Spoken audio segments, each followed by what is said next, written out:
नमस्कार.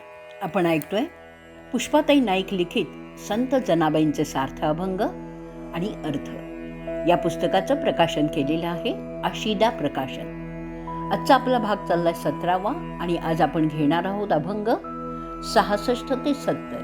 पांडुरंगाला म्हणते, जशी चंद्राला आणि सूर्याला उंच आकाशात जागा दिलीस तसंच ध्रुवाला देखील आढळपद तू बहाल केलंस.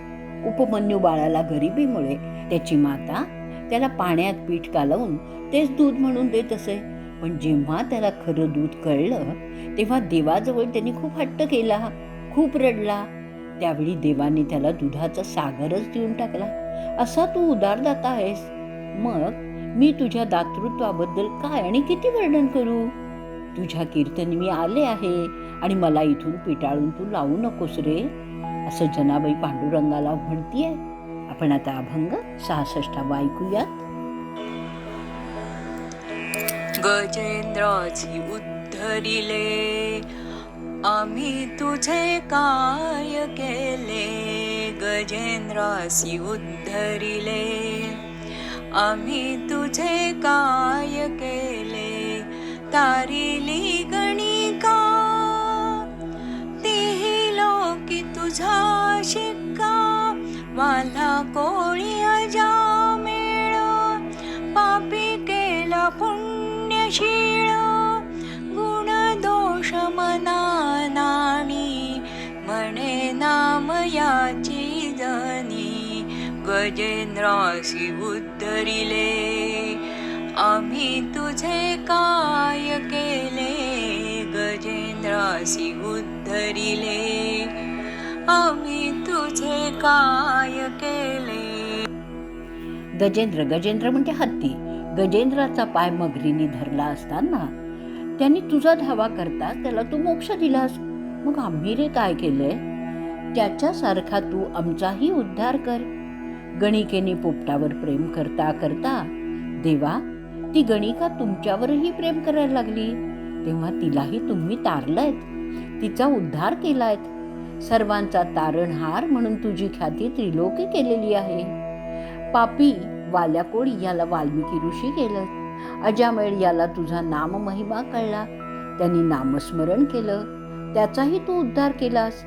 जे पापी होते त्यांना तू पुण्यवान केलंस.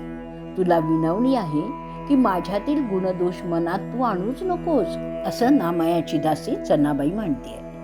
गणिका म्हणजे वेश्या. नाणी म्हणजे न आणि म्हणजे न आणणं. पुढचा अभंग ऐकूयात 67वा. राजाई गोणाई अखंडित तुझे पायी. मज ठेवियले द्वारी नीच म्हणून बाहेरी. नारा गोंदा महादा विठा ठेवियले अग्रवाटा.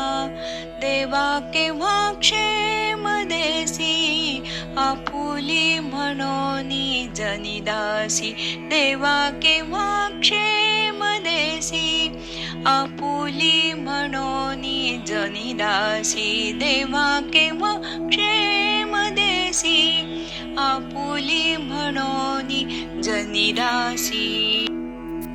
राजाई गोणाई नामदेवाच्या या दोघी अनुक्रमे पत्नी आणि आई यांना तू तुझ्या पायाजवळ कायमच ठेवलंस, त्यांना आपलंसं केलंस आणि मग मला मात्र प्रवेश दारावरच ठेवलंस.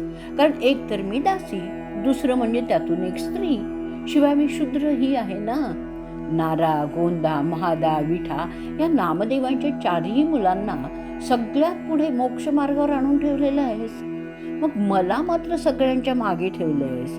हे देवा पांडुरंगा, तू मला आपली म्हणून कधी आलिंगन देशील का रे, असं दनीदासी पांडुरंगाला प्रश्न विचारत आहे.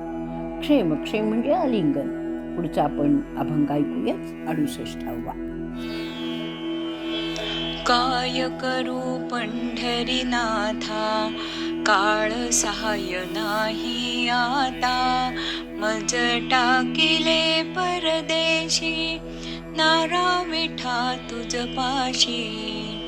श्रम बहु झाला जीवा आता सांभाळी केशवा, कोण सखा तुझ वीण, माझे करी समाधान, हीन दीन तुझे पोटी, जनी म्हणे द्यावी भेटी, हीन दीन तुझे पोटी, जनी म्हणे द्यावी भेटी.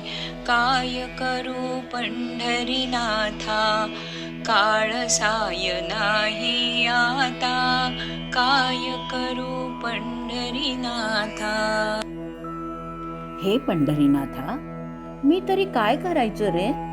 सध्याची काळवेळच मला तर माझ्यासाठी अनुकूल वाटत नाहीये. मला दूर लोटलंयस, जणू काही वाळीतच टाकलंयस असं वाटतंय. नारा आणि विठा यांना मात्र तू जवळ केलंस. माझ्या जीवाला फार त्रास झाला रे, खूप कष्टही झालेत बघ. हे केशवा, तूच मला सांभाळ. तुझ्याशिवाय माझं समाधान तरी कोण रे करील? हीन दीन अशा या जनीदासीला पोटाशी धर म्हणजे आणि आपलंसं कर रे, अशी जनाबाई विनवणी करतायत. परदेशी म्हणजे वाळीत टाकणं किंवा दूर लोटणं. पुढचा अभंग 69 ऐकूया. तुझे पाय रूप डोळा, नाही देखिले गोपाळा, तुझे पाय रूप डोळा, नाही देखिले गोपाळा. काय करू या कर्मासी, नाश होतो आयुष्यासी, जन्मा येऊन या दुःख, नाही पाहिले श्रीमुख, लळे पुरविसिया मोचे, म्हणे जनी ब्रीद साचे, तुझे पाय रूप डोळा, नाही देखिले गोपाळा. हे गोपाळा, तुझ्या चरण कमळांचं प्रत्यक्ष दर्शन मला काही झालं नाही बघ. आयुष्य वर्षानुवर्ष संपत चाललंय. असं कसं रे माझं नशीब आहे? काय करू मी माझ्या कर्माला? जन्माला येऊन तुझं श्रीमुख काही पाहता आलं नाही, याचं मला सतत आणि कायमच दुःख होईल. पांडुरंगा, आमचा एवढा तरी हट्ट तू पुरवणार रे? तुझ्याशिवाय कोण पिरविल हट्ट माझे? तुझं ब्रीद तू खरं कर, तुझ्या ब्रीदाला तू जाग, असं जनाबाई पांडुरंगाला म्हणतायत. पुढचा अभंग ऐकूयात आपण 70.